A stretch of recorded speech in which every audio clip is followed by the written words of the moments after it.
Where's that webcam at? There we go. What's up? What's up? What's up? How you guys doing? Today is episode number 10. Frag Logic. Skyless is out, so I am doing this all by myself. And because of that, I have actually switched things around a little bit, and I'm going to have it so that viewers, if you would like, can hop into this Google chat. So right now, as you guys can see, I have the webcam up, and then in the background, I'm going to pull this down. There's the Google chat right there, and I can invite some people. So the topic that I'm going to start off with is actually just happened right before this video started, and you know, it's very interesting how people kind of, especially on YouTube, you see the current topic is YouTube, how people kind of go around on YouTube, and you know how trolls are on the internet, and I'm very anti-troll. I am very, I don't know if you want to call me a white knight, but you know, I like to be overly nice to people. I kill trolls with kindness, and you know, I've stated very early in my YouTube career, if you want to call it that, because I really don't. It's not my career. I do it as a hobby. You know, I am interested in fostering a community around my YouTube channel that enjoys discussion about games. Unfortunately, most of you guys only enjoy discussion about Gears of War. So, you know, typically when I post something about Battlefield or something about, you know, another game, PC game, or something about Loadout, for example, the game that I actually work on, you know, a lot of you guys don't view it as much. So when I post something about Gears, and just keeping that in mind, you know, people pretend to only watch the games that they enjoy and that they play. When I post something about Gears and I see someone that doesn't enjoy that particular game, Gears Judgment is a perfect example, and same thing happened with Gears of War 3. You get a lot of people that are like, you know, this game is shit, this is bullshit, this is shit, I don't even have the game, I don't own the game, this is a bullshit game, I don't know why I'm playing this game, fuck this game. Why do you waste time spending your day commenting on videos that you don't like for the game? I'm blown away by people that do that. I don't understand what it is about it. I don't know why you would even invest time in it. But if you do that on my channel, because I really care, I know a lot of YouTubers, like, you get past a certain level, they don't even look at their comments. They don't comment on their videos. They don't interact with their subscribers. They do absolutely nothing. They respond to you through video. That is usually typically the best way for them to do that, because they have thousands of comments.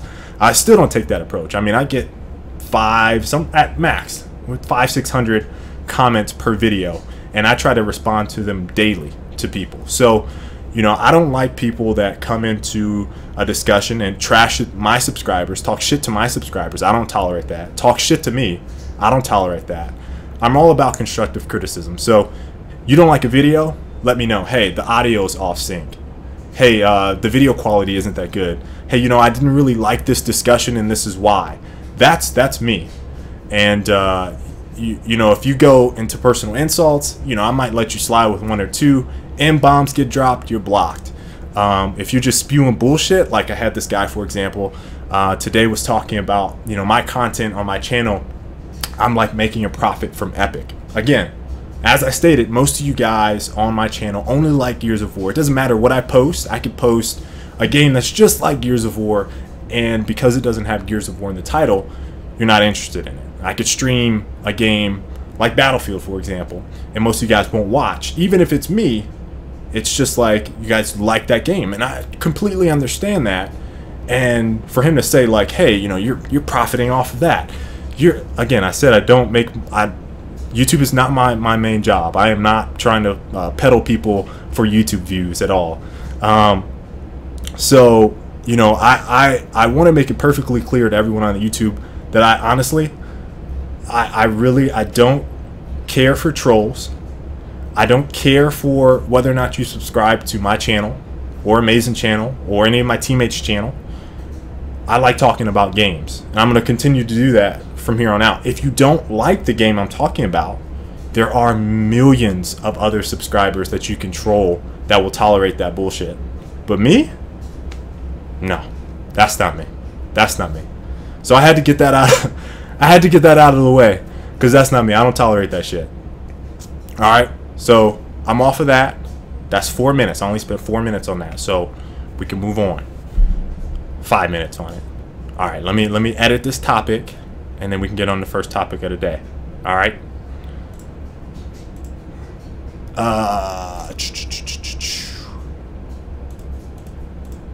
And we're gonna talk about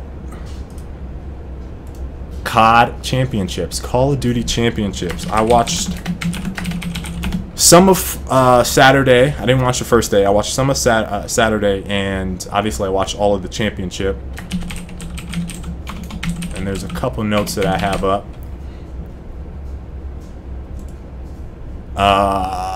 Where are we at?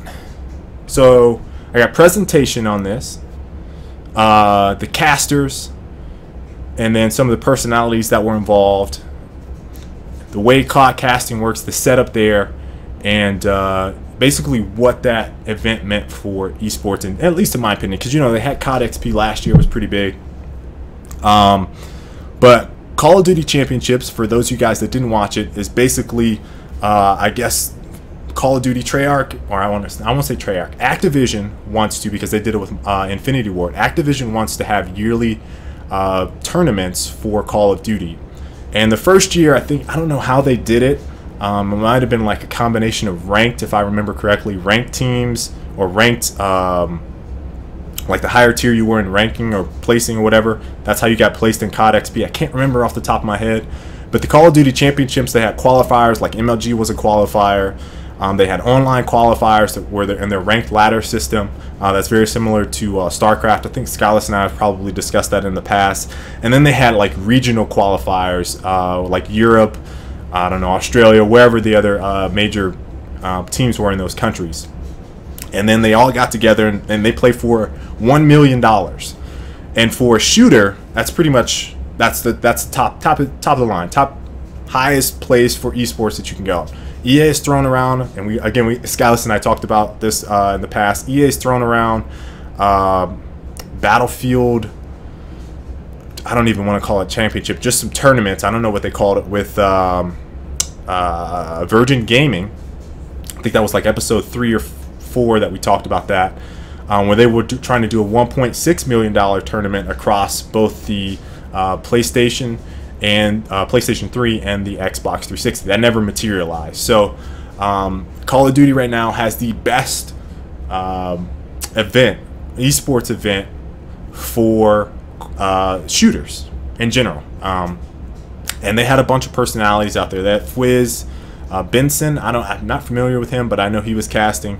Golden Boy, they had Hastro, and they had MLG Puckett, Chris Puckett from Major League Gaming. So they did have the World Cup.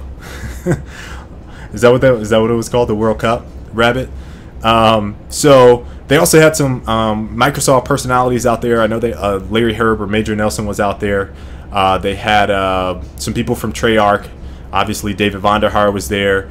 I want to say like the CEO of Treyarch or something. He was on stage talking quite a bit. I can't remember his name. Lamia. That sounds right. I don't know.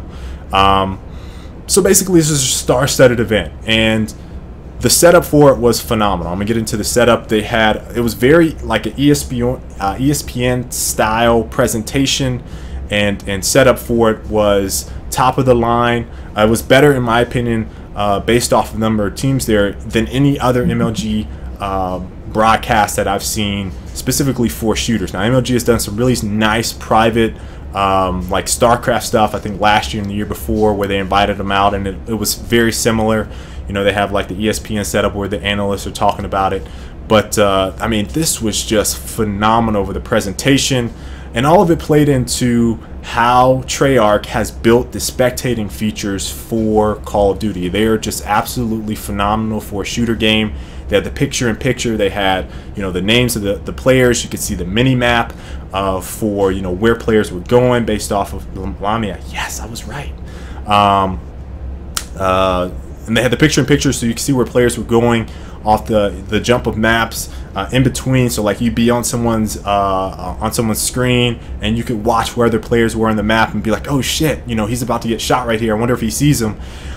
So there was just a lot of dynamic that you know, from a viewer experience, that was really, really good, and it made it probably the best shooter that I've watched. And some of the matches were just absolutely intense, and I'm gonna talk about those here in a second. But from a shooter, it's one of the best events that I've ever watched, hands down. Just one of the best. Just the presentation was just so phenomenal. And if any of you guys watched it, you probably are in agreement. I saw a lot of people like, man, you know, and I was tweeting about it, man, I was like, this presentation is crazy. You know, you had Gears people like, oh my God, you know, I was tweeting it out and they were talking about it. And then the viewers that they had was through the roof. So this was promoted on Xbox. This was promoted on Twitch, obviously, through Treyarch's website. Activision, I think, was pumping it out. And they had 130,000 people viewing on the Twitch embed that I saw on I think it was Treyarch's website.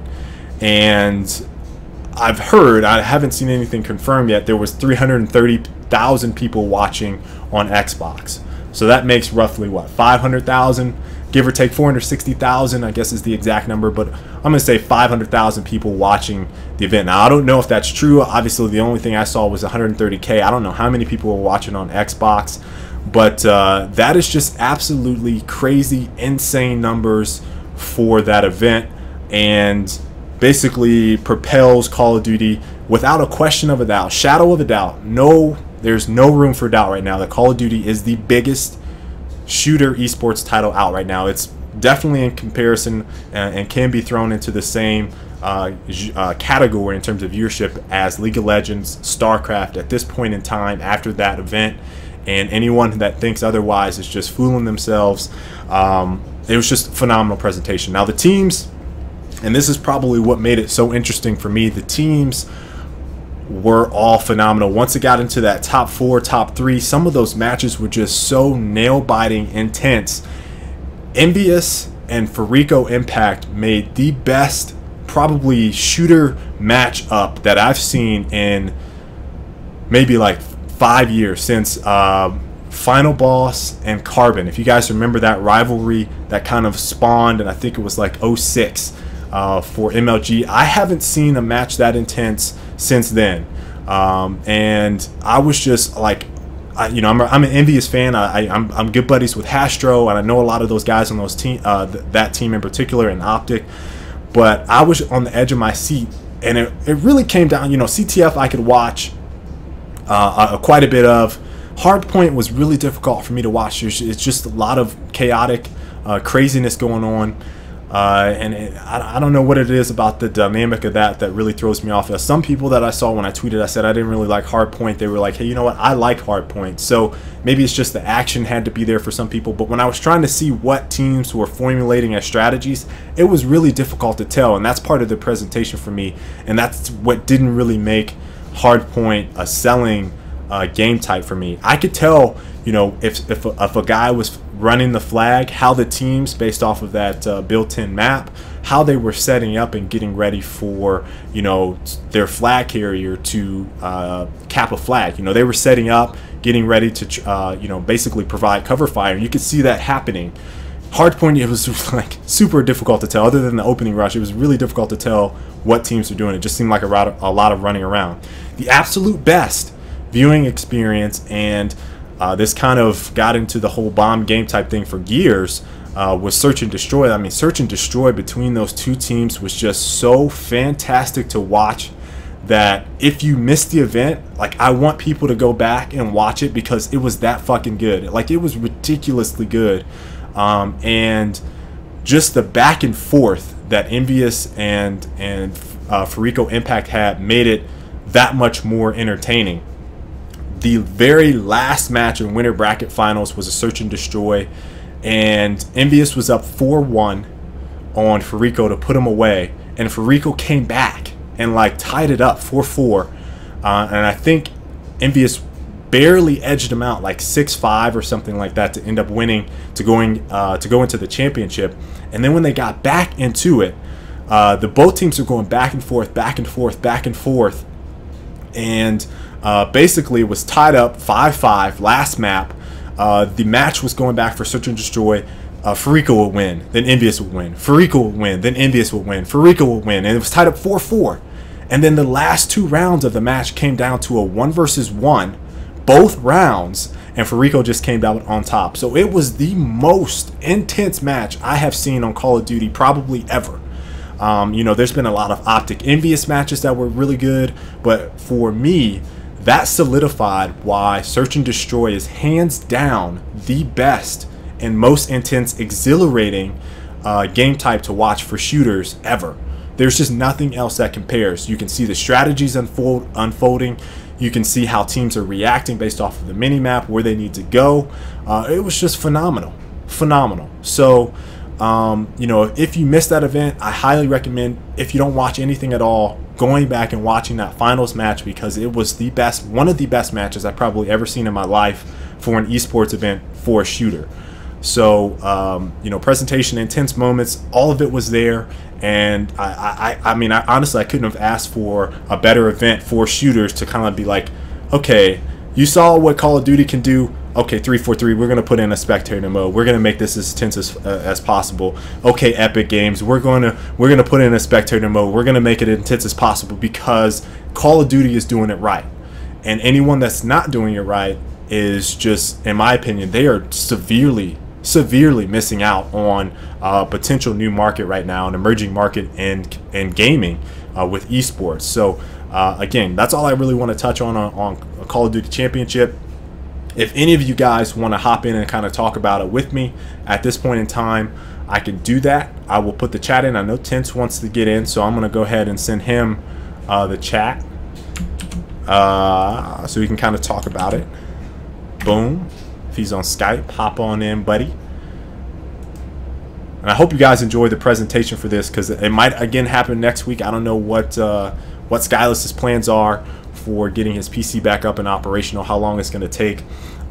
So he just had a string of bad luck. He spent a fuck ton of money fixing his car, and then I think he told me he was like drinking a glass of water, right? It already sounds scary. He's drinking a glass of water, and so he spilled it on his computer, right? He spilled it on his computer, and he said he thinks his power supply is broken. I don't know what's going on, but basically his stuff is fucked up right now. So I got Tense in here. If anybody else wants to hop in, let me know in chat. Fatal, we can kind of talk about it. Tense, what's up? Let me switch this camera around. I'm gonna move this down so people can still see me. I think it should pull up on you when I do this. We shall see here. Oh, look at that. Look at the redhead beast coming in. Tense. What's up, guys? Alright, so can everyone hear Tense? Raloob says, is that Netch? Alright, so... I can't hear you, bub.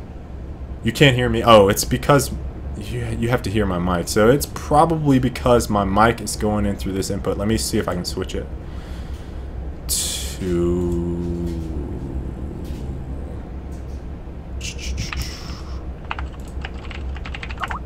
Can you hear me now? Oh, man. You can't hear me?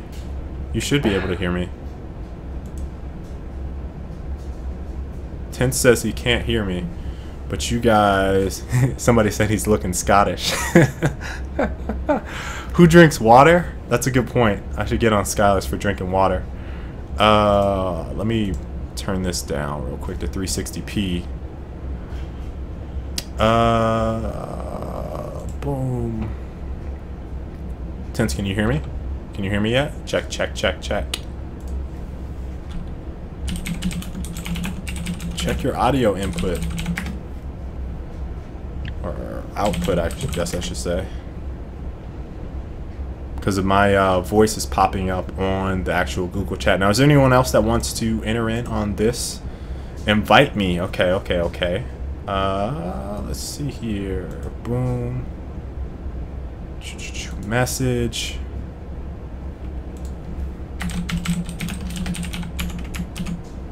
Check your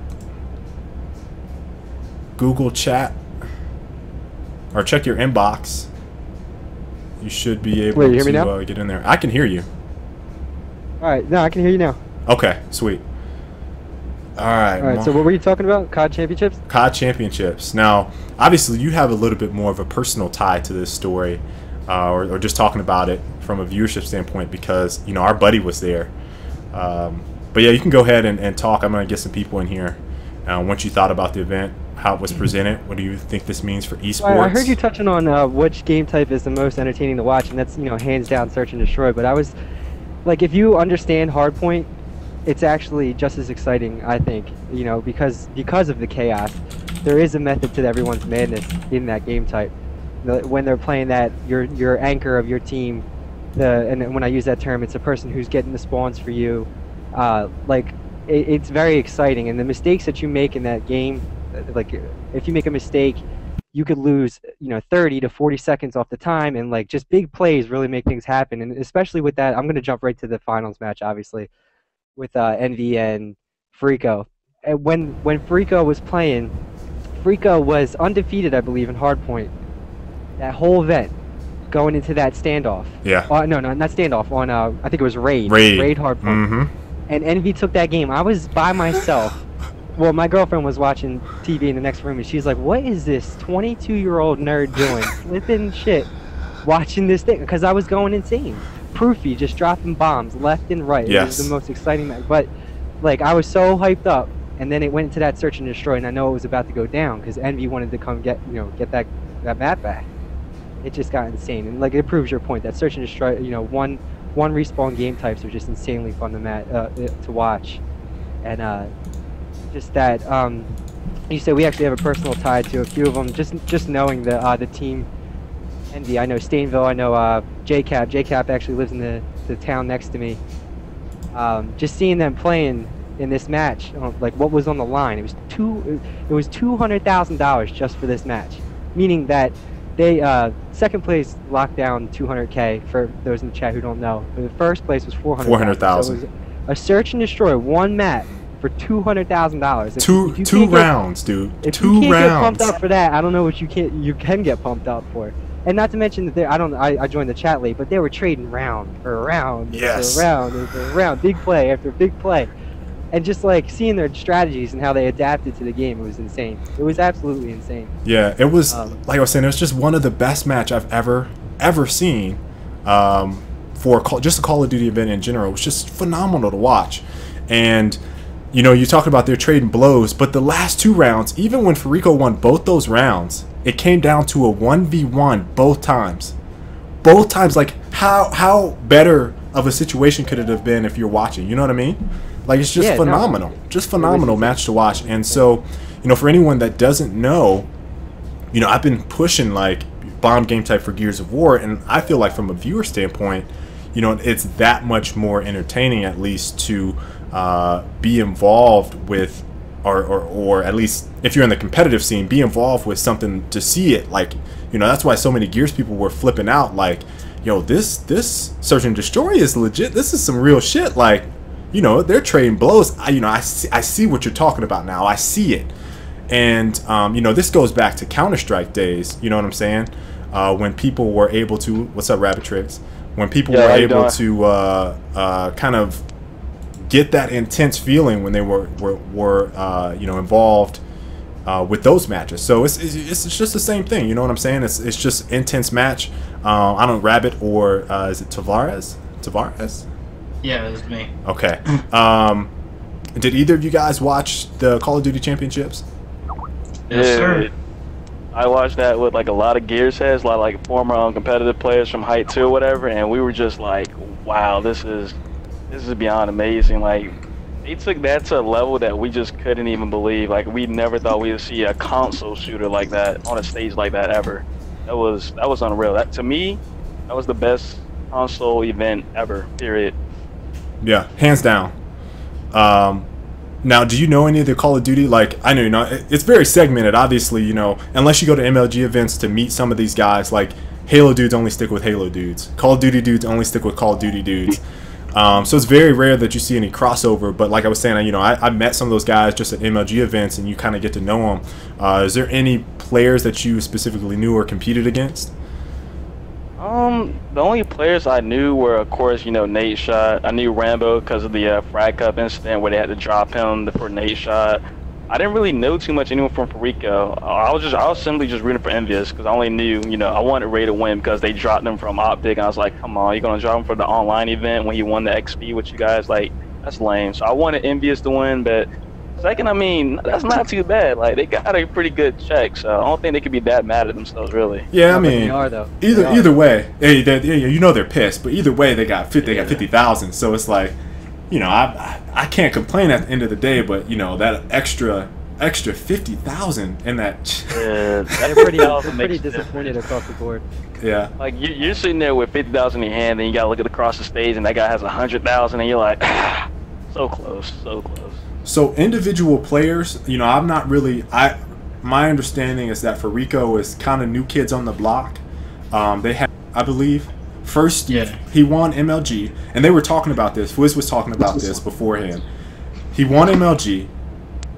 First time he'd ever been to an event. Flew overseas, won EGL, came back to the States, and then won. After being down, that team rallies together, wins the biggest Call of Duty event in history to take a trifecta three-peat, basically, on championships.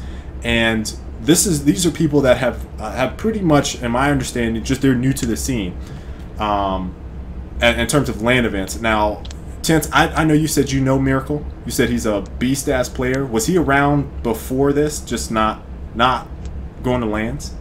I don't know him personally, but just the background story of him, like just what you mentioned, he's actually played in 4 tournaments, and he's 4 for 4.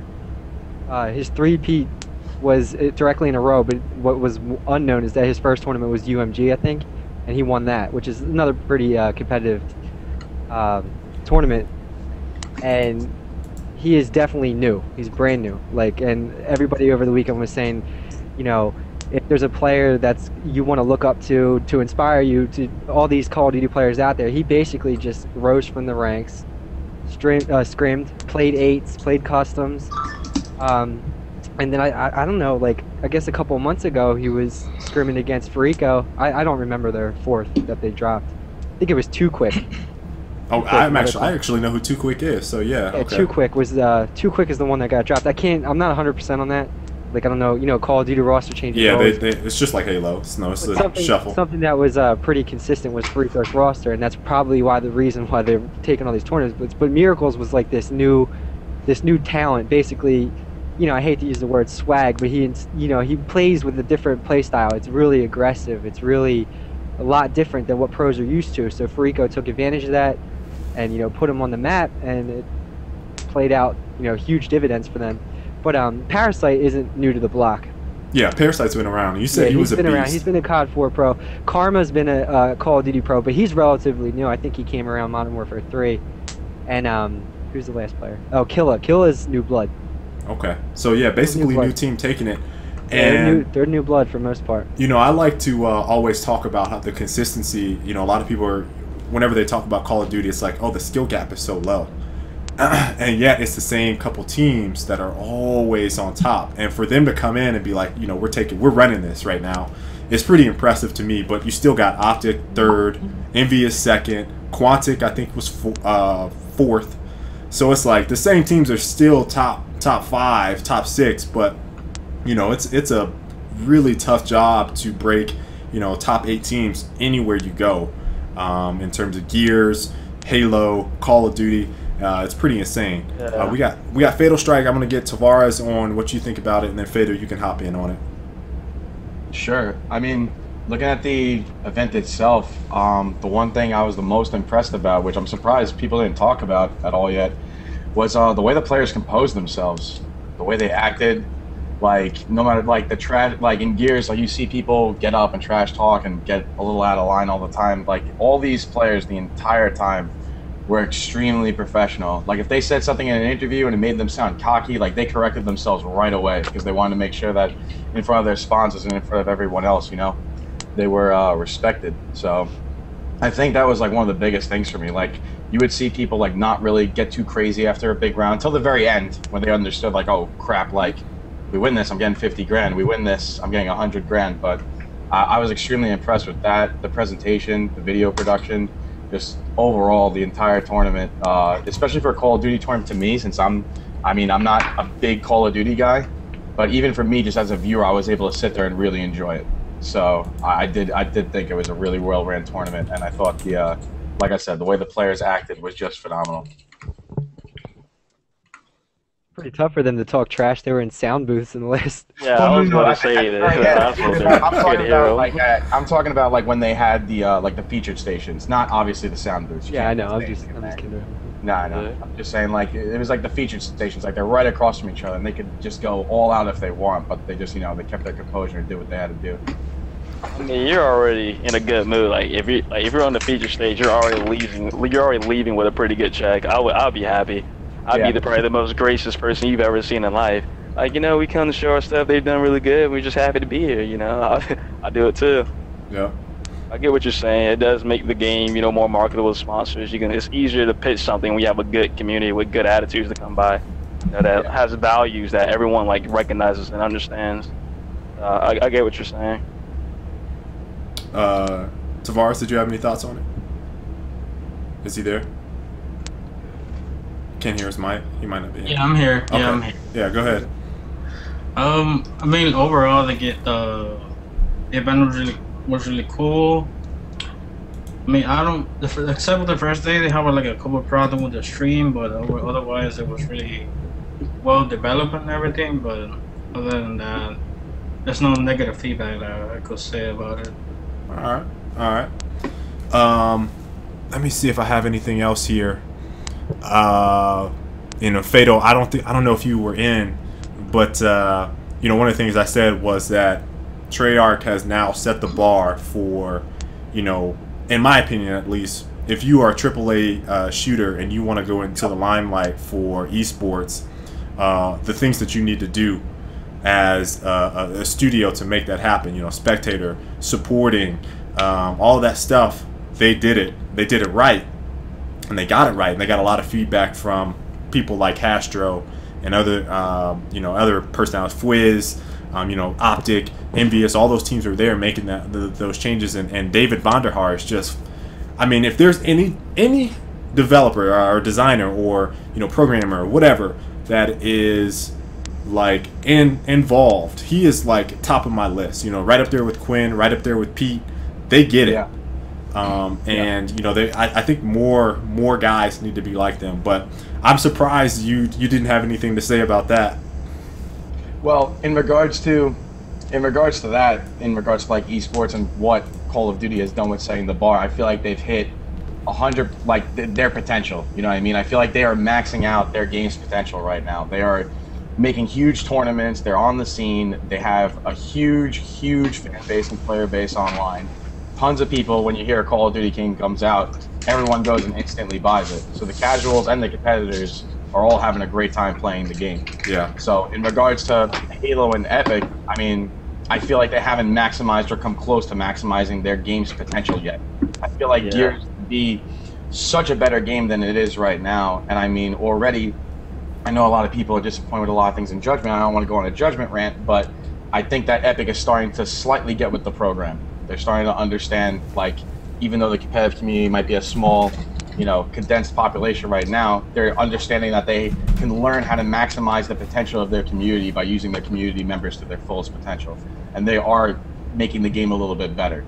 So that in its own sense is already a big improvement for us. In regards to Halo, I mean, I know that they've got, a new ranking system, and they're trying to slowly but surely, get the potential for their game going too. So I feel like Halo and Gears, not anywhere near where they can be yet.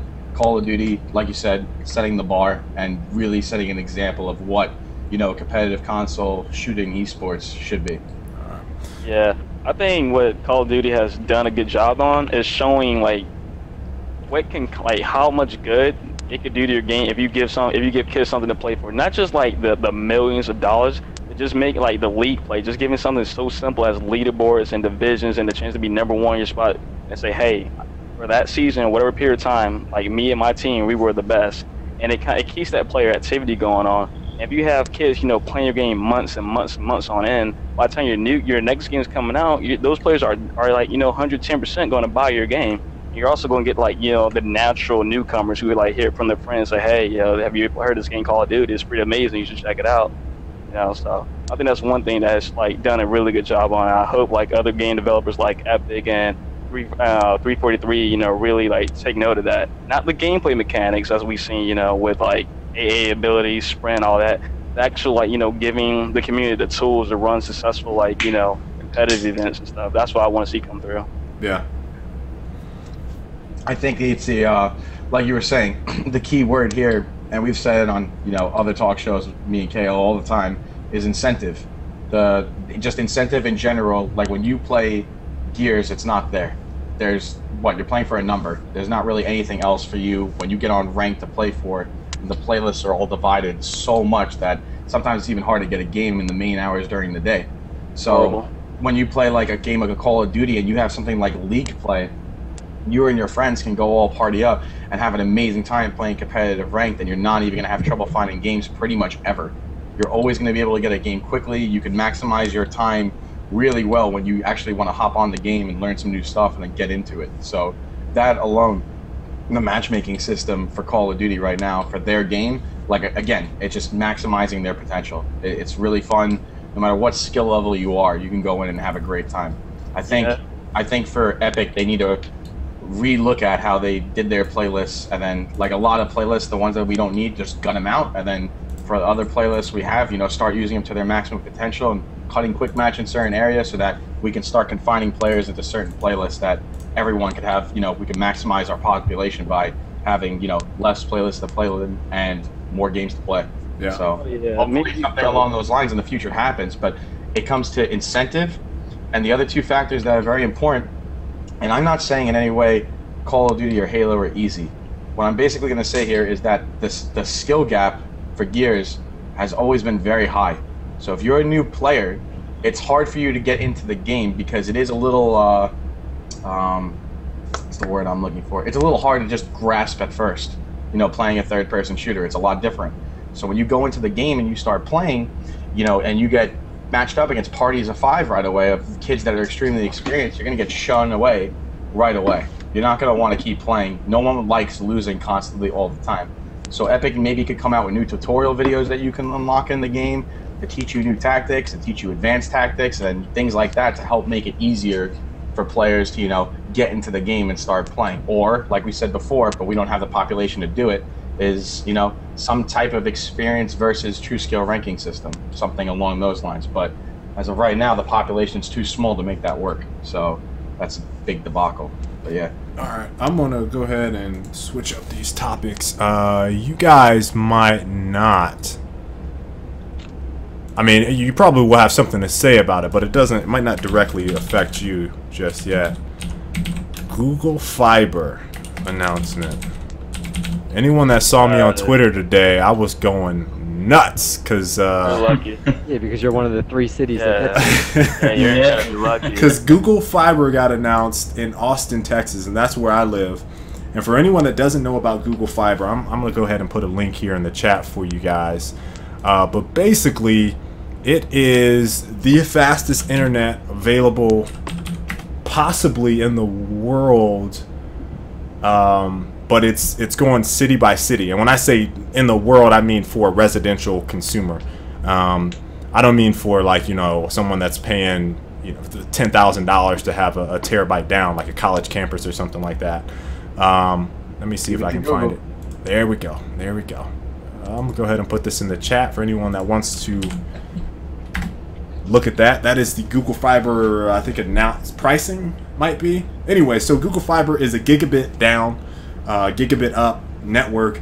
They rolled out in Kansas City a year ago, and basically what happened after that, and this is according to one of the guys that works at the studio with me, Edge of Reality. He was like, you know, they did this, and then a bunch of tech companies started moving in. And, you know, the businesses that wanted to move there just because of this network were phenomenal. And it's just a huge surge. And for anyone that has Time Warner, Comcast, even Verizon if you don't have FiOS, AT&T, just all of the other internet providers that have been shorthanding consumers year after year after year after year with shitty internet, bad service, ridiculous prices. Like, Google is doing everything they possibly can at this point to say, no, that shit is wrong. We're going to show you how it should be done and why basically faster internet is better. So what they did with Kansas City is they offered up to 3 pricing tiers that you guys, if you're looking in the chat, have seen. They have a $300 installation fee that you end up paying for, I guess, up front, and then you have a 7-year period where you don't pay a thing, and that is basically their basic entry. So no more monthly fees.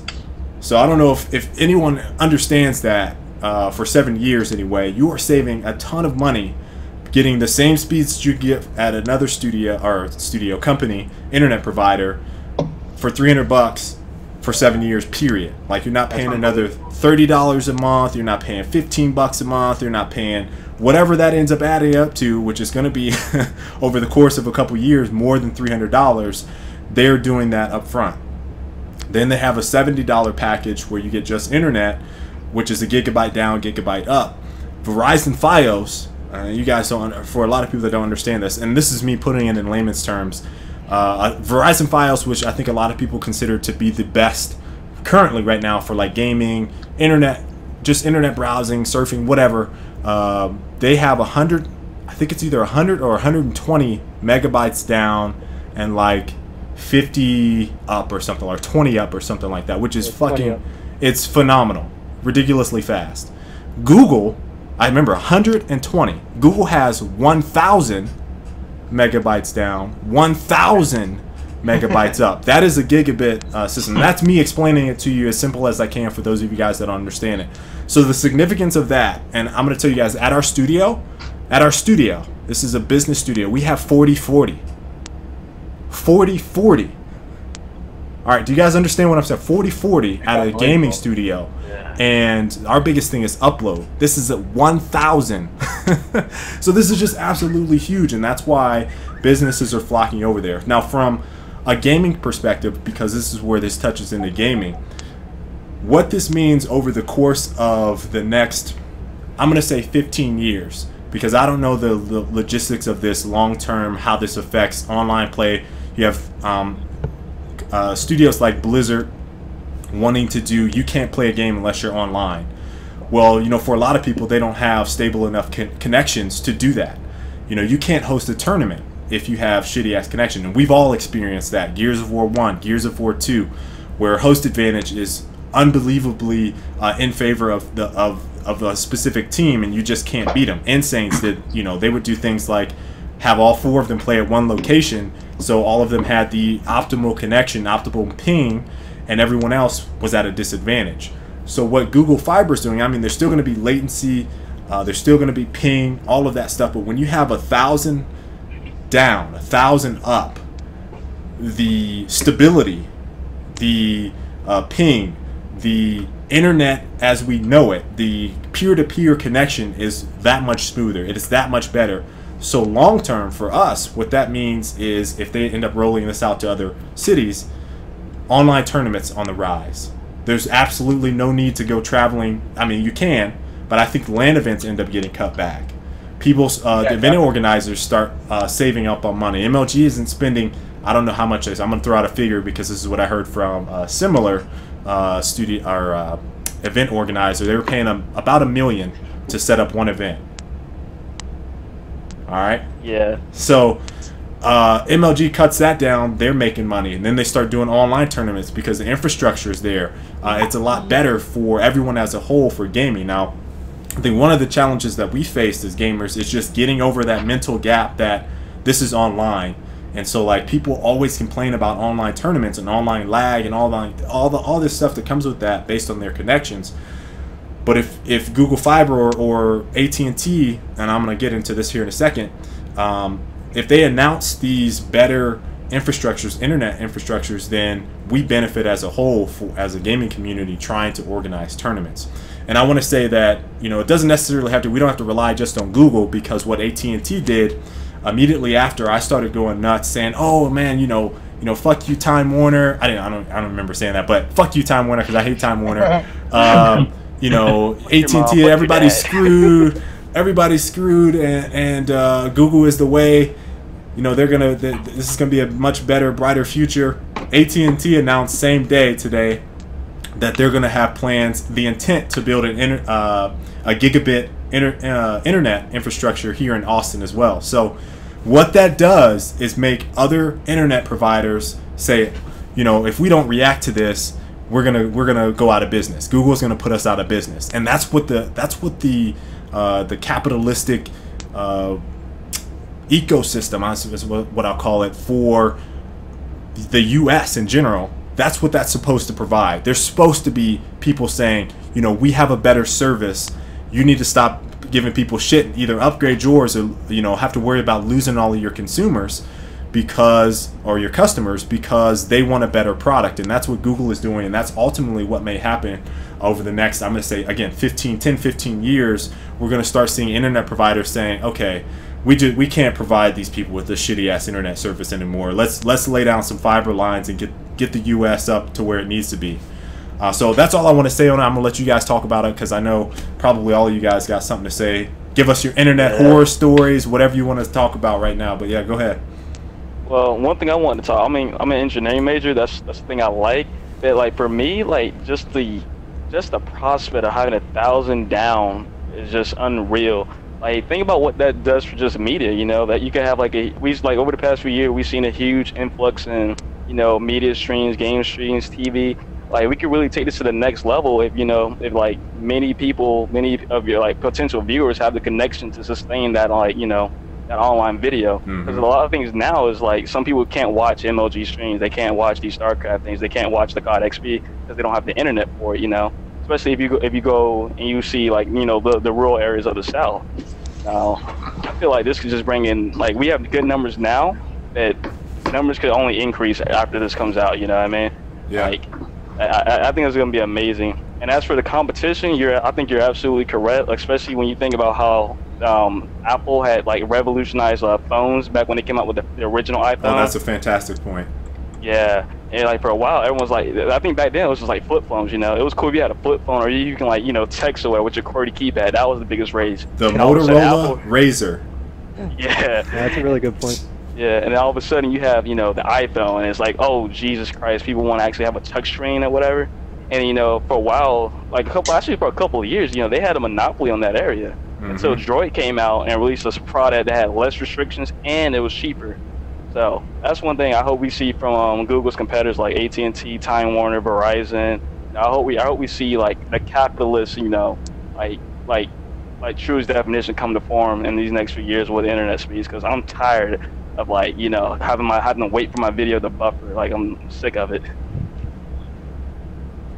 Tense is spoiled over there, so he can't even complain. No. See, that's what you're gonna say off the back, but that's exactly where my problem comes in. You were talking about horror stories.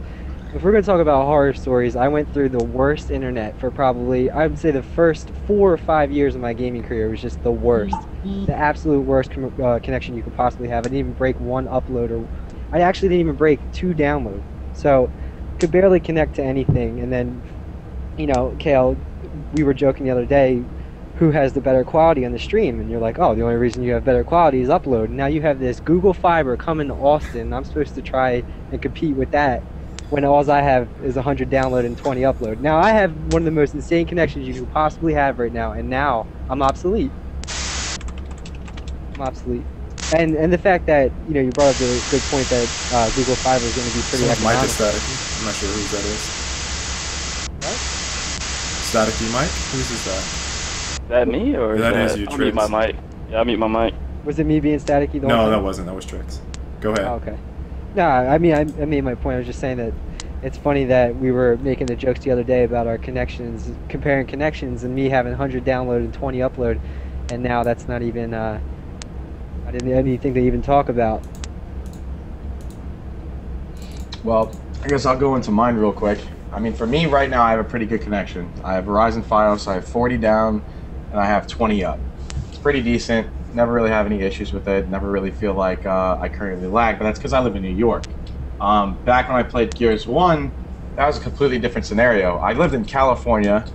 I think I had 6 download, and I think I had like 5 upload. It was the worst. That was way worse than you. And when I was out there and in Cali playing on Gal 1 with the ping issues, and I was an off-host player, I never played on-host. It was just the absolute worst. I remember like when I was trying to come up and trying out for like tons of different teams, Prophecy, a few others, Red, and then I would just like literally be so restricted by my internet connection that there was just no way it was happening when you're doing tryouts and trying to get on top teams. It was horrible. Like you couldn't shoot, you couldn't hit anything. It was just so bad. And then if that wasn't bad enough, I'm actually one of the very few players that had the privilege to compete in EGL after Gears of War 2 was over, and that was Gal 1. But now we're in a whole different situation because that's from New York to Europe, and you're never hosting because no one over there is going to let you host. So you're playing on the worst lag you can ever imagine. And then just picturing that you don't have to do that anymore, and that you can have Google Fiber and have a way, way, way better internet connection than I have right now. Over 20 times better than what I have right now, which is considered good. People consider my internet connection right now good, and I can get 20 times better download and upload than I currently have. That just fathoming that, and also that it's affordable, is absolutely insane. And then also blowing up online tournaments for us never has been a problem. If we look at tournaments like last year, we had a couple tournaments where we were hitting 64 teams online pretty easy. The biggest restriction that we have is when we hold tournaments, not everyone can afford to pay that $300, $500 ticket, the $200 hotel, and everything like that to come out to LAN tournaments. So you'll hear people and everyone be like, "Oh, you're such an online warrior. You don't come to LAN. Oh, you're 15 years old. So what? Get your mom to help you out. Like, get to LAN." All these expenses that you have to have on top of the expenses you already have to pay for your setup, your internet, and everything else that you have in your own house, you have to throw on top of it just to get to tournaments.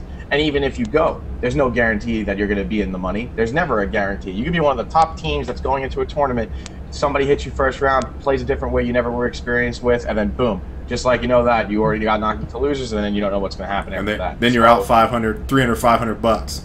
You're exactly right. That, and then that's not counting hotel, and then that's not even counting like sponsors. Like, what if you have sponsors that are like on the line? They're putting a lot of money up front. Now you're all panicking because you're like, oh shit, these guys gave us 500 bucks. We can't lose because if we lose this sponsor. And that stability you have of being, funded that little bit of extra cash to help you out with getting out to the events, that could just slip right under your feet. Yep. When you're playing at home, the comfort in your home, that whole LAN factor, that all goes away. You're not going to be as nervous when you're sitting there in your boxers or your shorts playing in an online tournament. There's nothing to worry about.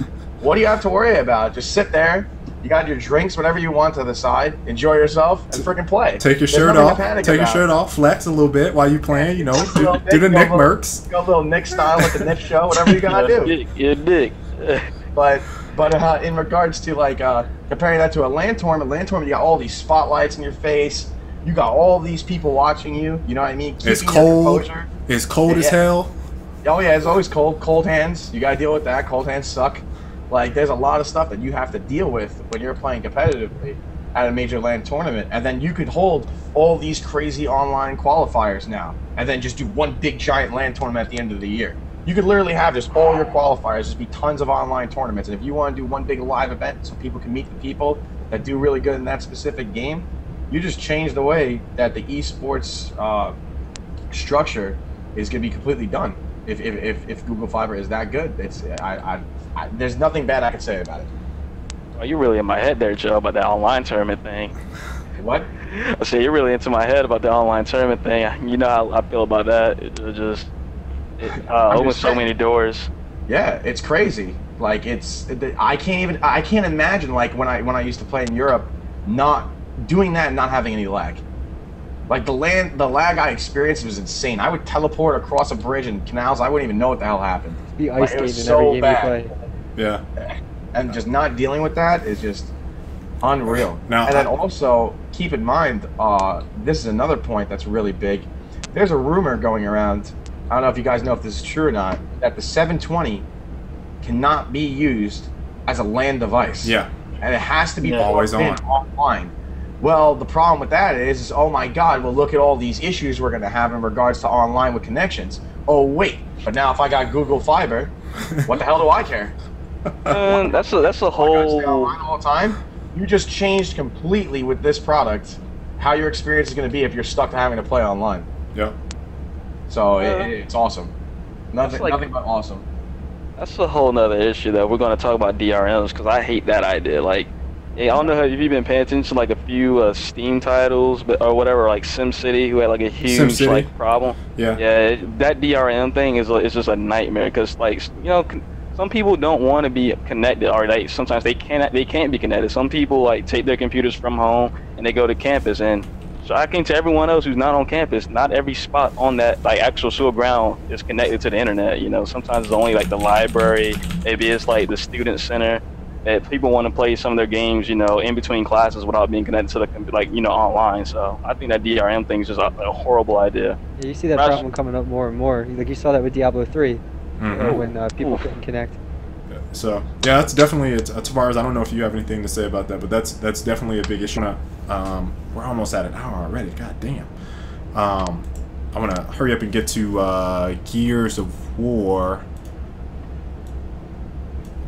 But Tavares, if you want to say anything on Viper or Google or Internet Horror Story, please feel free to share. It's all about the competition that's gonna go between the two companies or whatever. And to be honest, if it comes to my state, I'm probably gonna get it really, really fast because I have a horrible connection right now. I mean, one download, one upload, 5 downloads, not a good thing. So, hey, here's the thing. What would this mean? What would this mean for actual cable television? Because I don't know about you guys, but I only have 20 down, but I don't watch TV at all. I just go to Netflix, Hulu, and you know other places on the internet where I can watch for free. So yeah, I didn't even talk about the high end point. So what they're doing is for the next package, if you want to do Google TV, it's $120 a month. And they throw in a whole bunch of other shit. You get, obviously, they have like a terabit of storage, so I think you do like DVR stuff. They have like 200 channels HD. But here's the kicker. You get a fucking Google Nexus tablet as your controller for free. Yep. Damn. Wow. That's crazy. For $120 a month, you get a Google Nexus tablet. Here. Wow. I was like, are you serious? Yeah. Like, Google is going all in. Like, damn. So, I mean, you know, the channel's the only channel I would really watch. And I don't watch TV that much anymore. I don't have cable. I watch Netflix, same as you. Exactly. I watch Amazon Prime. And I occasionally will, like, go to a bar and go watch, like, a major basketball game. The only thing I will watch on TV at this point in time in my life is probably sports. So I watch football, I watch basketball, I watch a little bit of baseball, and that's about it. So, you know, that's the only thing that really interests me. I don't know if that's a package that I would get because, you know, I could probably stream, you know, I could have up 10 different streams with a gigabit down and watch, you know, somebody pirating a game if I wanted to. If you so want it's to not a get big into deal. that. I'm not endorsing that at all. I don't know. We're gonna switch topics right now. I'm not endorsing that. I was gonna give you a story. So Gears of that says Google Gears of War Judgment. Hold on, let me fix that. Go Google it right now. Yeah, go Google Gears of War Judgment. They never heard of it. Updates. There we go. So, you know, I'm going to talk about this pretty much all of tomorrow on Frag Logic on Active Reload. Fatal Strike will be on there. You got probably Kenny, Spawn. I don't know who's going to be the other guy. But Epic basically reverted back their initial rifle buffs. They essentially, it's a nerf, but they reverted everything back to the out-of-box values that we had on launch, which I think a lot of people consistently said that they felt like that was probably the most balanced Gears of War game out of box that anyone has had. There's a couple things that needed to be fixed. The melee, we could probably talk about that a little bit. I didn't have a problem with the stumble after falling animation, because if you fall from a really high spot, like, you should be stunned for a little bit. So I didn't have a problem with them changing that. I think they're doing it for a consistency standpoint. They also changed the stun smoke on the grenades. They made it less time that you're stunned, and it's actually the, let me see, to match the melee stun. So it reduces the stun from 2 seconds. Damn, it was 2 seconds. I thought it was 3.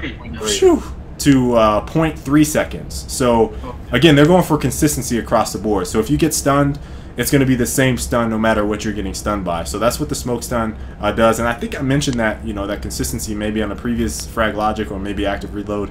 That's what they wanted from the get-go with the game, is consistency across the board. And what that does is that says, okay, our stun in our game is going to always stun you for 0.3 seconds no matter what it is. That's consistency from a game standpoint. You don't have 2 different versions of a stun. And then the smoke martyr is also being removed. So I guess that didn't happen. It was supposed to. Those are the big time changes. What I wanted to hit on today was the flashback maps, which I saw they have a thread on the forums, which you can vote. I actually did a video about it yesterday. So you can go on the forums. You can talk about what maps you want to see. I think the ones that Fatal I told you were this was yesterday or the day before. Mine as of right now, War Machine. I believe I also said, let me see, Gears of War 1, War Machine, I said Old Bones. And Avalanche. Avalanche, which is Gears of War 2, and Gears of War 3 is Checkout. Yep. Now, the reason I didn't pick a lot of the other popular choices that I saw, Canals up there, I think Gridlock is even up there, is like, I'm very adamant about not playing the same map over and over and over and over and over again. Canals has already been remade. They already did that. So I didn't want to see that again. Gridlock has been remade 2 times already. Didn't want to see that. War Machine is probably one of my favorite maps of all time, ever. And that wasn't on Gears of War 3, and I expected that to be a map that was released, and they didn't. What did they choose? Gridlock and Clock Tower. Clock Tower, which I'm okay with Clock Tower. Clock Tower is a fine choice, but I much rather prefer War Machine. So I really, really want War Machine in very badly. I think if they actually change around perhaps some of the layout of the map, they can make that very much so feel like a Gears of War Judgment map. Obviously, that big tower up top, hopping off that. Well, I mean, it's still going to be some things in there that would be very similar. I'm just talking about, like, you know, hopping off of, like, okay, you know, the center area where middle boxes are on either side. There's particularly on the sniper side, like, I think there's bars that actually block that, but if you could hop over that, that might change up the game a little bit. As of right now, it's blocked. But up top, what I'm saying is you can hop down. I don't mean like completely revamping the map and redesigning the map. I feel like every time they go to put their little edits or put their little spins on a map, it just kind of ruins it. Like, to me, Jacinto and Gal 2 was probably one of my favorite maps next to Blood Drive. And after seeing Jacinto and Gal 3, I hated that map every time it came out. I voted against it every time. I thought it played out phenomenally with this, specifically with the changes. I didn't ask for some of those changes. I was specifically talking about the change that they had where you could not hop over that fucking wall on the steps, and it was clearly one that you could mantle. It was mantle height, but they wouldn't let you mantle it. That was the most annoying thing on Gears of War 2 ever about that map. The rest of the changes were like, okay. They were going for the whole 3-lane design thing, which is fine.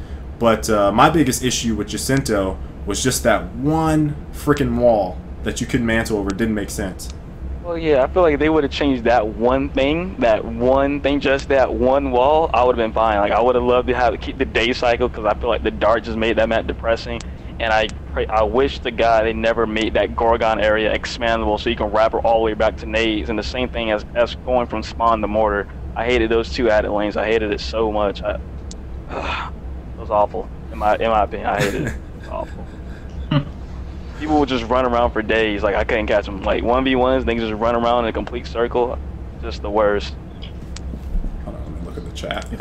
If I could choose one map out of everything, I agree 150% with you, Arctic. I choose War Machine. Me 3. Yeah. War Machine in every Gears of War game is my favorite map. When I played in Europe, my favorite spot was playing up top. and just knowing that if I slap that guy or anyone else they send up there, I get that troika, and I get to just rain hell on everyone. It was just, that map to me is always going to be my favorite map of all time. If it was remade properly, not with some 4 retro-looking troika and a real troika, like, and it was made properly, then yeah, I think it would be really, really awesome. Other maps that would be favorites or might play out well, Checkout's one. I think with the new smoke stuns, it would play out pretty good. You wouldn't be stunned. You're stunned less than you were in Gal 3. You could also mantle off of everything. The hopla. I forgot. Plat. Yeah, so you can mantle off of Plat. Do all kinds of other crazy things. Other maps that I think would also be really good, a domination map, especially if we don't know where their competitive community is going to go yet, but it seems like people are trying to lean towards Nasher Pistol. If that happens, one map that would be amazing for Dom, Rustlong. Rustlong with just no Silverback would be awesome. I think it would play out pretty awesome. Other than that, you can go Drawdock or Hotel or whatever, but when I spoke to Ragzilla on the phone, we talked for a while, a couple hours, and we talked about this topic. He was saying that he thinks that doing a Gears of War 3 map would be easier than anything else. So I would pick some more old school maps, like people have said Avalanche or other maps, like in regards to older ones. I feel like we can only really push one map in regards to the old school stuff. And if that's what the case is, well, if it's only one map, I'm going fucking War Machine. War Machine over everything. War Machine over everything if it's old school. And then they said that bringing in Gears 3 maps is easy. It's much easier to copy the code and, you know, basically text it and then put it in. So, like, War Machine is my #1 choice. And then after that would be, you know, pretty much anything in regards of, you know, the newer maps, like the 3 I mentioned. Checkout would probably be my #1. Checkout was always one of my favorite maps. From Gal 3? Yeah, Checkout was one of my favorites from Gal 3. I loved Rustlong. Rustlong, I was so skeptical about it when we started using it, and then I liked it a lot better. And then yeah, that's pretty much it in regards of the regards to at least maps to me. Am I the only person in history that enjoyed Pavilion? Oh no! Everyone loved Pavilion. Pavilion was a great map. It was fantastic, but compared to War Machine, yeah, no contest with War Machine though. Like War Machine beats everything, I think.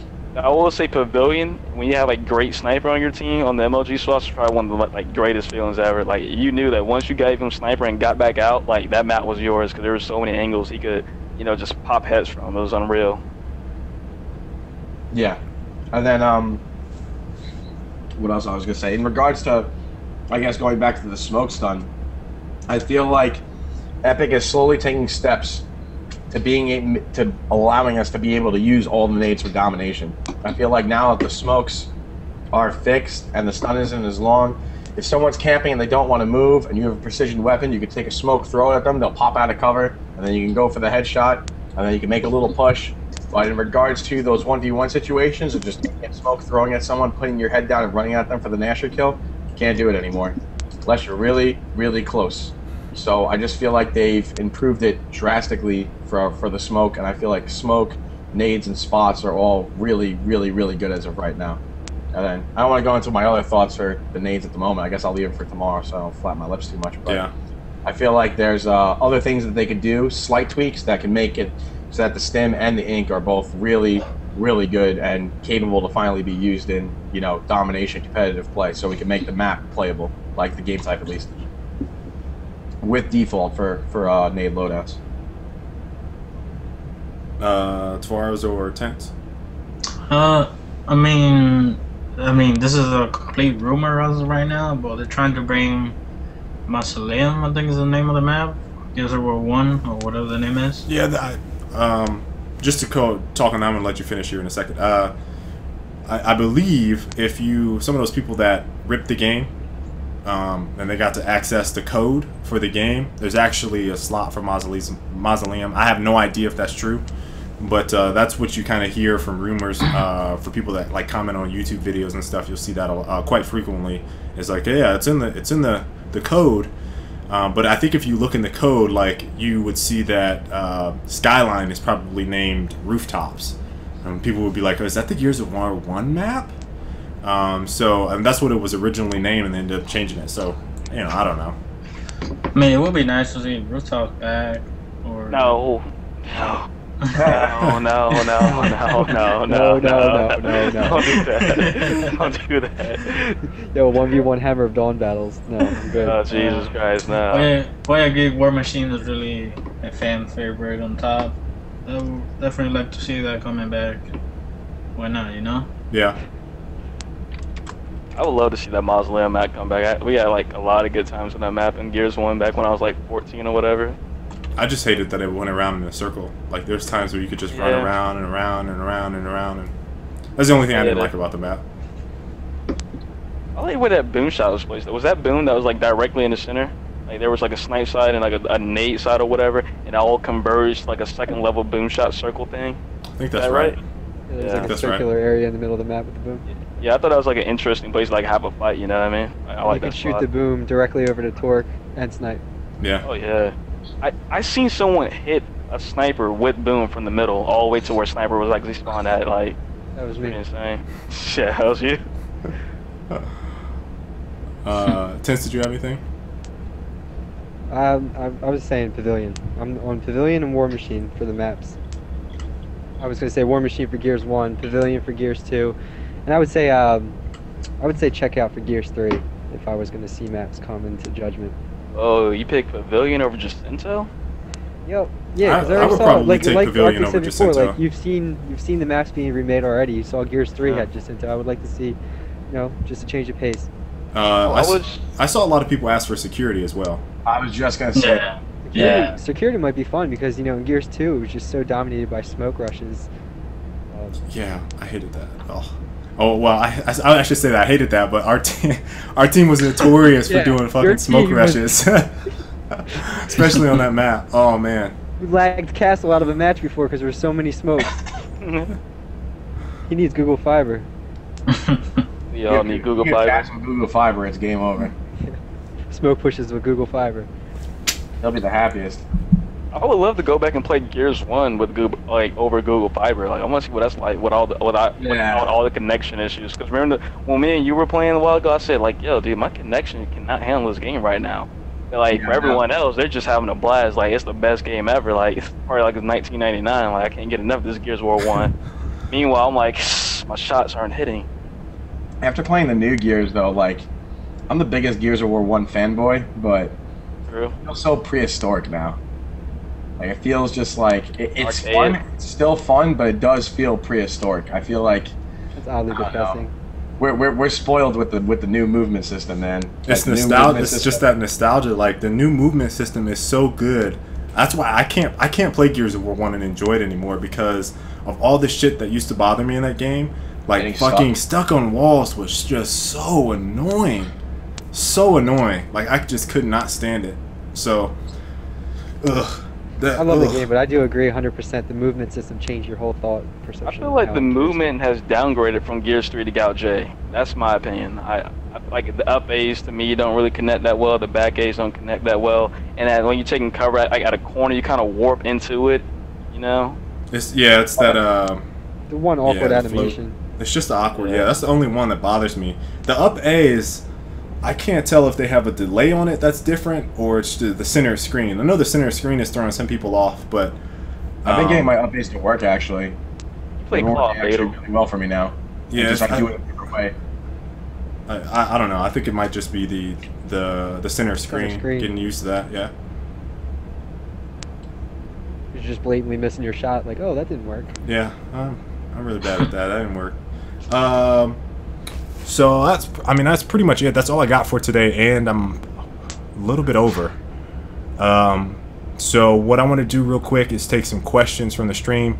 I hope you guys enjoyed this episode. I actually had a lot of fun with this, doing it this way since Skylo was out. We might actually do some of this here in the future. If you guys like that, just let me know. That would be fantastic. But I'm gonna wrap it up with some questions. I know one was from Mario. He asked it a while ago and asked me what did I think about the Razer Sabertooth. And obviously our team is, you know, I really hate answering questions about the Sabertooth and in general. If it's like, you know, should I buy this? Because I'm like I'm on the box of the damn controller, so it's like I don't want people to think I'm you know, biased towards it. It's a big time improvement from the Saber or from the Onza. It's what I'm currently using. I feel like it is at a better price point than, say, like a Scuff, but really it's about personal preference. Like, some people are like, I don't want to use the back multifunction buttons. Well, if you're not using those, then you're missing out on probably the best part of that controller.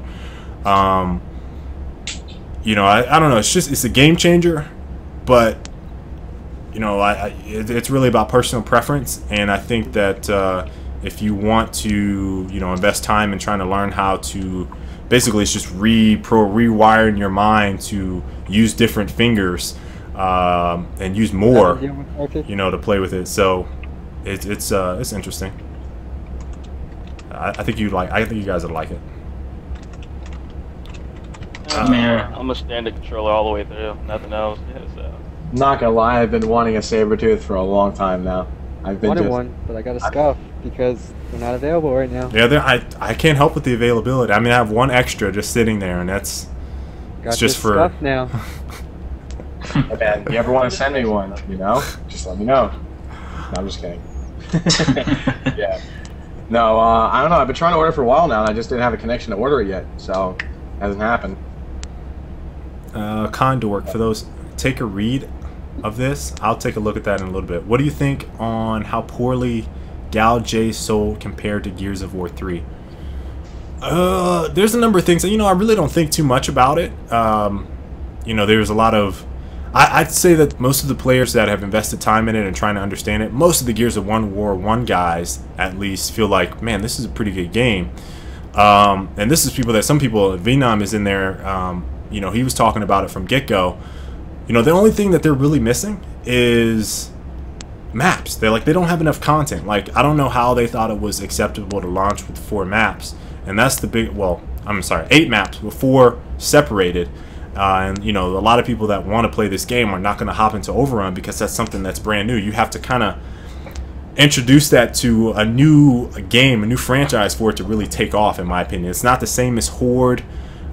Because you're pitting people against other people. I think Horde was successful because people that aren't very good at Gears can still sit there and enjoy it because they don't have to worry about getting trashed by, you know, other players, the human and element. But in terms of sales, I mean, it's like they didn't market it a whole lot. Like, Microsoft is the publisher for this. They probably weren't pumping a whole lot of money into it. In terms of longevity of the game, it's something I talked about maybe in episode 1, was like, the new next-gen consoles are right around the corner. So are you really going to pump a whole lot of your money and time into this game, this AAA title, possibly, or are you going to just not spend as much, let the studio kind of do the marketing, let the people talk about the game and use that as a source of marketing for it? So, I mean, there's a lot of factors if you want to compare it to Gears of War 3. I don't even know how many copies Gears 1 sold. I need to check that. At least like the first month or so, to see if Gears of War 1 and Gears of War Judgment are about the same, because I feel like that core audience enjoys that game, and the rest of the people from Gears of War 2, Gears of War 3 are like, oh man, the Nasher is terrible. It's like, what? Oh man, you know, the shots are sponging like crazy. Are you missing? So those are the kind of the things. It's like, if you play Gears of War 1, you go to Gears of War Judgment, the Nasher feels almost the same. If you go to Gears of War 1 and went to Gears of War 2, we were the same way. Like, what is wrong with the Nasher? Like, we had to make that adjustment. But to see the other players, after there's been 2 games that had the same type of consistency with the Nasher, go to Gears Judgment, they're kind of like, this fucking sucks. So I don't know. Like, that's kind of different. I'm glad you brought up the Gears 2 coming from Gears 1 kind of argument. Because like a lot of this, like, I played it only casually for Gears 1. I started to get a little competitive in Gears 2. And we did kind of like see like, whoa, this Smash is a little bit slower now, you know. But as far as the weapon bounce, like, it seemed to have the same damage as Gears 1. It wasn't until Title Update 6 that really just, you know, threw steroids and a scope on that shotgun that made it like, you know, the beast that, you know, what it was from TU6 all the way to Gears 3. As far as the game sales, like, you know, the marketing thing is a fair argument, but like, how about the negative press? Like, oh yeah, you know, you say the game's like, you know, the control scheme's different. You say they took out Locust, no COD versus Locust. You say they've added, like, you know, they're pushing Overrun, no more like Execution. Execution wasn't even announced in the game. didn't know about executions like a week or two before the game actually came out. Like I think all of those things, you know, the whole radical like change from what Gears of War was to something completely different, kind of threw a lot of those people off. You know, like when you get Gears, just expect, you know, two things: just expect that you're gonna play a game with Lancer Nasher, and that typically on every map you're gonna have to fight for like a power weapon. Gal Judgment on certain maps like Library, you spawn right next to the power weapon. There's no fight for it. You spawn literally on it. Yeah, you spawn here's the thing with that. You spawn on a clear path to the boom shot on that same map, like back when they had it. I think they kind of messed up with that because here's the only thing I'm gonna say is like canals, other maps that had dual snipers. You could grab a sniper and be perfectly fine. Even like a map like Ruins, like it was pretty difficult to pull off the shot on the guy that was in the corner that was grabbing either torque or snipe. So there are different titles that had like, hey, you could grab this if you want it. So I wouldn't say it's a total freebie, because if you think about all the maps that you get a freebie, it's almost always a breach shot or some type of sniper. Yeah, but only one side gets it. But here's the thing though, usually there's not a line of sight, or usually it takes the same amount of time to get to that weapon. When you look at the maps now, I'm saying that's what I think they messed up on. Amount of time. There's no line of sight. Yeah, it's different. Like if you look at the canals, it's your fault if you didn't get to the weapon as fast as your opponent did, because front spawn on both sides made to the weapon in the same exact amount of time. And then you're supposed to do the slide in order for you not to get hit. Yeah. So yeah. Yeah. Well, and if you didn't know how to do the weapon slide, you could do the wall slide. So either way, you could still get the weapon and stay alive for the most part, unless you were slow. But look at a map like, for example, Streets. Like every weapon on the map, whether you go up top or whether you go to incense or whether you grab the power weapon, they all take a different amount of time for each team to get to them. One team on each side automatically gets an advantage. And then look at a map like Haven. We're going to compare a Bushka in execution to a torque bow.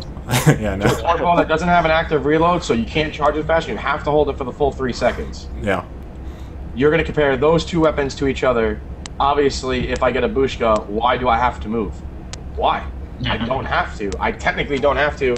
And also, I could just have my team just roll with Lancers. Why wouldn't I? And like there's a bunch of issues with Judgment in regards to, we've gone over it many times, so I'm not going to go into it much, but just when you take a game that's a team-based game and you want to introduce new team-based game types and you design them around a free-for-all, it's most likely not going to work. I mean, it's all talks about free-for-all, so there's nothing much we can do as of right now. I think there's more, you say free-for-all, but it's more free-for-all TDM. I would say it's more respawning game types than just free-for-all, because free-for-all doesn't really matter. Like TDM, if you think about TDM on like Halo and all those other games, yeah, they were equidistant between each other, but it was like there was a ton of shit on map. So it was like they just needed to get kills faster. You know what I mean? So to rack up that score, so it's not like you're running around for 1 or 2 power weapons on the map. So it's not just free-for-all, but yeah, it's definitely not designed with balance, I think, in mind. Yeah, domination and execution.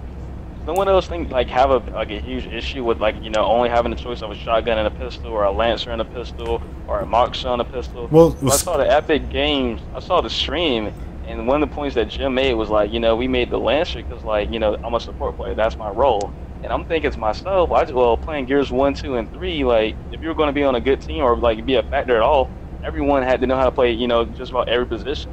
Like, sure, there's like designated person the Lancer, but eventually if you down someone, you don't have a weapon to blow him up, boom shot, torque bow, nades, you had to get in there and fight that off, you know. You had to like switch to your shotgun and like get into like the nitty gritty. Same thing if you're like a primary shotgun player, you see when your teammates in the fight long range, you're not going to run all the way over there because he could probably die before you get there. Pull out your Lancer, cross him up, give your teammates some support, and hopefully he wins that fight, and, you know, that's how you keep it going. I thought that's what Gears was in terms of teamwork. I never saw the need to have, like, you know, okay, you're a designated shotgun player, you're a designated Lancer player, you're going to go here, here, here, here, and just, I don't know, it's so weird to me. It's just a factor of them not planning for execution. Because that's where, like, you need to be able to have a clutch factor in execution. You don't really need that in TDM. Like, you could be a support player all game. On TDM, it's not really gonna make a difference.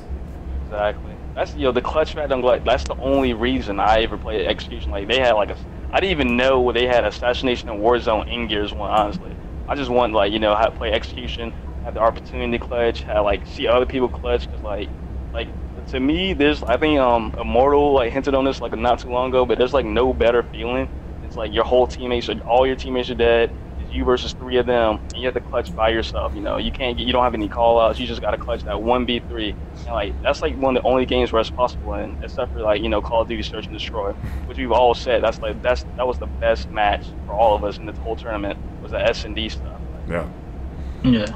So if there's not any more questions, I don't see any more in the chat popping up. I'm gonna scroll up here just a bit to see if I missed anything, and I'm gonna wrap it up.